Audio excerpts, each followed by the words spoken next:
Hi ಎಲ್ರಿಗೂ ಆಶಾರ್ವಿ ವ್ಲಾಗಿನ್ ಕನ್ನಡ ಚಾನಲ್ಗೆ ನಿಮಗೆಲ್ಲ ಪ್ರೀತಿಯ ಸ್ವಾಗತ. ಇವತ್ತು ನಾನು ಪಾಲಕ್ ಸೊಪ್ಪಲ್ಲಿ ಒಂದು ಗ್ರೇವಿ ಅಥವಾ ಪಲ್ಯ ತುಂಬ ಸಿಂಪಲ್ಲಾಗಿ ಹೇಗೆ ಮಾಡಿದ್ದು ಅಂತ ತೋರಿಸ್ತೇನೆ ಬನ್ನಿ. ಮೊದಲಿಗೆ ಗ್ಯಾಸ್ ಆನ್ ಮಾಡ್ಕೊಂಡು ನಾನು ಬಾಣಲೆ ಇಟ್ಕೊಂಡಿದ್ದೇನೆ. ಒಂದು 4-5 ಚಮಚ ಎಣ್ಣೆ ಕೂಡ ಹಾಕ್ಕೊಂಡು ಎಣ್ಣೆ ಚೆನ್ನಾಗಿ ಬಿಸಿ ಆದ ನಂತರ ಒಂದು ಅರ್ಧ ಚಮಚದಷ್ಟು ಸಾಸಿವೆಯನ್ನು ಇಲ್ಲಿ ಹಾಕ್ಕೊಂಡಿದ್ದೇನೆ. ಸಾಸಿವೆ ಸ್ವಲ್ಪ ಸಿಡಿಲಿಕ್ಕೆ ಸ್ಟಾರ್ಟ್ ಆಗುವಾಗ ಒಂದು 5-6 ಬೆಳ್ಳುಳ್ಳಿಯ ಸಿಪ್ಪೆ ತೆಗೆದು ಕಟ್ ಮಾಡಿ ಇಟ್ಕೊಂಡಿದ್ದೆ, ಅದನ್ನು ಕೂಡ ಇಲ್ಲಿ ನಾನು ಸೇರಿಸ್ತಾ ಇದ್ದೇನೆ. ಈ ಬೆಳ್ಳುಳ್ಳಿ ಚೆನ್ನಾಗಿ ಫ್ರೈ ಆಗಬೇಕು, ಸಾಸಿವೆ ಸಿಡಿಬೇಕು, ಬೆಳ್ಳುಳ್ಳಿ ಕೆಂಪಾಗಬೇಕು, ಅಷ್ಟರ ತನಕ ನಾವು ಇದನ್ನು ಫ್ರೈ ಮಾಡ್ಕೊಳ್ಬೇಕು.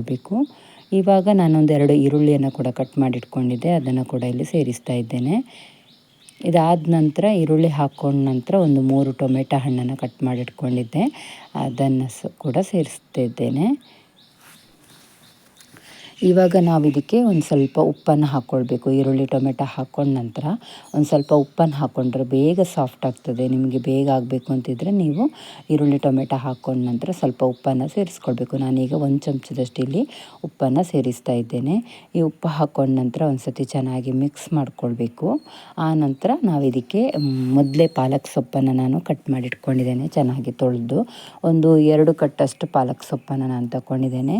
ನಾವು ಈ ರೀತಿ ಈರುಳ್ಳಿ ಟೊಮೆಟೊ ಎಲ್ಲ ಹಾಕೋದ್ರಿಂದ ಚೆನ್ನಾಗಿ ರುಚಿ ಕೂಡ ಇರ್ತದೆ, ಮತ್ತು ಸ್ವಲ್ಪ ಆಗುವ ಬದಲು ಸ್ವಲ್ಪ ಜಾಸ್ತಿ ಕ್ವಾಂಟಿಟಿ ಆಗ್ತದೆ. ಸೊಪ್ಪೆಲ್ಲ ಇದು ಬೆಂದಾಗ ಸ್ವಲ್ಪ ಆಗೋದಲ್ಲ, ಅದಕ್ಕೋಸ್ಕರ ನಾವು ಈ ರೀತಿ ಏನಾದರೂ ಈರುಳ್ಳಿ ಟೊಮೆಟೊ ಎಲ್ಲ ಹಾಕಿ ಮಾಡಿದರೆ ರುಚಿ ಕೂಡ ಚೆನ್ನಾಗಿರ್ತದೆ, ಮತ್ತು ಸ್ವಲ್ಪ ಕ್ವಾಂಟಿಟಿ ಕೂಡ ಜಾಸ್ತಿ ಅಂತ ಕಾಣ್ತದೆ. ನೋಡಿ, ಈಗ ನಾನು ಪಾಲಕ್ ಸೊಪ್ಪು ಹಾಕ್ಕೊಂಡ ನಂತರ ಕೊತ್ತಂಬರಿ ಸೊಪ್ಪು ಒಂದು ಮುಷ್ಟಿಯಷ್ಟು ಹಾಕ್ಕೊಂಡಿದ್ದೇನೆ. ನೀವು ಕೊತ್ತಂಬರಿ ಸೊಪ್ಪು ಜಾಸ್ತಿ ಹಾಕ್ಕೊಳ್ಳಿ, ತುಂಬ ಚೆನ್ನಾಗಿರ್ತದೆ ರುಚಿ. ಇದನ್ನೆಲ್ಲ ಹಾಕ್ಕೊಂಡ ನಂತರ ಚೆನ್ನಾಗಿ ಮಿಕ್ಸ್ ಮಾಡ್ಕೊಳ್ಬೇಕು. ನಾವು ಮೊದಲೇ ಉಪ್ಪು ಹಾಕಿರೋದ್ರಿಂದ ಇದು ಸೊಪ್ಪಾಗಿರೋದ್ರಿಂದ ನೀರು ಬಿಟ್ಕೊಳ್ತದೆ, ಬೇಕಂದರೆ ನೀವು ನೀರು ಕೂಡ ಆ್ಯಡ್ ಮಾಡ್ಕೊಳ್ಬೋದು. ಈಗ ಇದಕ್ಕೆ ನಾವು ಖಾರ ಪುಡಿಯನ್ನು ಸ್ವಲ್ಪ ಸೇರಿಸ್ಕೊಳ್ಳೋ. ನೋಡಿ, ನಾನೊಂದು 3/4 ಚಮಚದಷ್ಟು ಖಾರ ಪುಡಿಯನ್ನು ಹಾಕ್ಕೊಂಡಿದ್ದೇನೆ. ಅದಾದ ನಂತರ ಒಂದು 1/4 ಚಮಚದಷ್ಟು ಅರಿಶಿನ ಕೂಡ ಹಾಕ್ಕೊಂಡೆ. ನಂತರ ಒಂದು ಅರ್ಧ ಚಮಚದಷ್ಟು ಧನಿಯಾ ಪುಡಿ ಅಂದರೆ ಕೊತ್ತಂಬರಿ ಹುಡಿಯನ್ನು ಹಾಕ್ಕೊಂಡೆ. 1/4 ಚಮಚದಷ್ಟು ಜೀರಿಗೆ ಹುಡಿಯನ್ನು ಕೂಡ ಇಲ್ಲಿ ಸೇರಿಸ್ಕೊಂಡಿದ್ದೇನೆ. ಇದನ್ನೆಲ್ಲ ಹಾಕ್ಕೊಂಡ ನಂತರ ಚೆನ್ನಾಗಿ ಮಿಕ್ಸ್ ಮಾಡ್ಕೊಳ್ಬೇಕು. ಇದೆಲ್ಲ ಹಾಕೋದ್ರಿಂದ ತುಂಬ ಚೆನ್ನಾಗಿರ್ತದೆ ರುಚಿ. ಇದೆಲ್ಲ ಹಾಕೋ ಬದಲು ನಿಮ್ಮಲ್ಲಿ ಸಾಂಬಾರು ಪುಡಿ ರೆಡಿ ಇದ್ದರೆ ಅದನ್ನು ನೀವು ಸೇರಿಸ್ಕೊಳ್ಬೋದು ಇದರ ಬದಲು. ನಾನಿಲ್ಲಿ ಕೊತ್ತಂಬರಿ ಹುಡಿ, ಜೀರಿಗೆ ಹುಡಿ, ಅರಿಶಿನ, ಮೆಣಸು ಪುಡಿ ಎಲ್ಲ ಹಾಕಿದ್ದೇನೆ. ನೋಡಿ, ಇವಾಗ ಚೆನ್ನಾಗಿ ಮಿಕ್ಸ್ ಮಾಡ್ಕೊಂಡ ನಂತರ ನೀವು ಇದನ್ನೇ ಡ್ರೈ ಮಾಡಿ ಕೂಡ ಯೂಸ್ ಮಾಡ್ಬೋದು. ನಾನಿಲ್ಲಿ ಇದಕ್ಕೆ 1 ಗ್ಲಾಸಷ್ಟು ನೀರು ಹಾಕ್ಕೊಂಡು ಚೆನ್ನಾಗಿ ಬೇಯಲಿ ಅಂತ ಇಲ್ಲಿ ಮುಚ್ಚಿಟ್ಟು ಬೇಯಿಸ್ತಾ ಇದ್ದೇನೆ. ಇದರ ಜೊತೆ ನೀವು ಬೇಳೆ ಬೇಯಿಸಿ ಕೂಡ ಹಾಕ್ಕೊಳ್ಬೋದು, ತುಂಬ ಅಂದರೆ ತುಂಬ ರುಚಿ ಚೆನ್ನಾಗಿರ್ತದೆ. ಈಗ ನೋಡಿ, ಒಂದು 3 ನಿಮಿಷ ನಾನು ಇದನ್ನು ಮುಚ್ಚಳ ಮುಚ್ಚಿ ಬೇಯಿಸ್ಕೊಂಡೆ.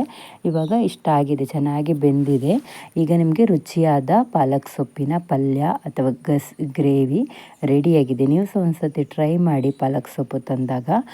ನಾನು ಇದೇ ರೀತಿ ಹೆಸರು ಕಾಳು ಮತ್ತು ಪಾಲಕ್ ಸೊಪ್ಪು ಹಾಕಿ ಬೆಂಗಳೂರು ಸ್ಟೈಲಲ್ಲಿ ಒಂದು ರೆಸಿಪಿನ ಮಾಡಿ ಮೊದಲೇ ಹಾಕಿದ್ದೆ. ಅದರ ಲಿಂಕನ್ನು ಬೇಕಂದರೆ ನಾನು ಹಾಕಿರ್ತೇನೆ, ನೀವು ಚೆಕ್ ಮಾಡ್ಕೊಳ್ಳಿ. ಇದೇ ರೀತಿ ನೀವು ಸಹ ಒಂದು ಸತಿ ಟ್ರೈ ಮಾಡಿ ಪಾಲಕ್ ಸೊಪ್ಪು ತಂದಾಗ. Thank you for watching.